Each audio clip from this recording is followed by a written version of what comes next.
కేరళ స్కామ్లో కవిత ఓయాసిస్ కంపెనీకి లైసెన్స్ జారీలో ఆమె పాత్ర.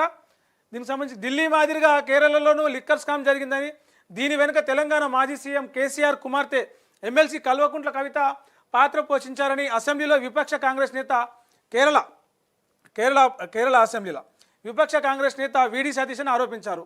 గురువారం ఆయన మలప్పురంలోని ఎడవన్నలో ఏర్పాటు చేసిన విలేకరుల సమావేశంలో చాలా డీటెయిల్స్ చెప్పిందంటే అవి ఏందో చూద్దాం.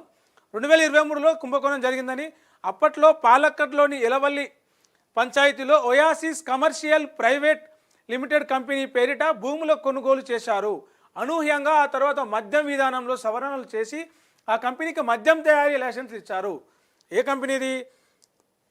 ఓయాసిస్ కమర్షియల్ ప్రైవేట్ లిమిటెడ్ అనే కంపెనీకి భూములు ఇచ్చారు. ఫస్ట్ భూములు ఇచ్చి అదే కంపెనీకి మద్యం తయారు చేసే లైసెన్సులు ఇచ్చారు. అంటే అప్పటికే తీసుకొచ్చిన మద్యం పాలసీలో కొన్ని చేంజెస్ చేసి ఒక ప్రైవేట్ కంపెనీకి లైసెన్స్ ఇచ్చి దానిలో మద్యం పాలసీలో చేంజెస్ చేసి ఆ కంపెనీకే ఏదైతే ఎట్లాగో భూములు ఇచ్చారు కాబట్టి ఆ భూములలో దాన్ని ఏమంటారు ఒక మద్యం తయారీ కేంద్రం ఏర్పాటు చేసుకొని సిండికేట్ లాగా అక్కడ మద్యం తయారు చేసుకునే లైసెన్స్ కూడా ఇచ్చారు.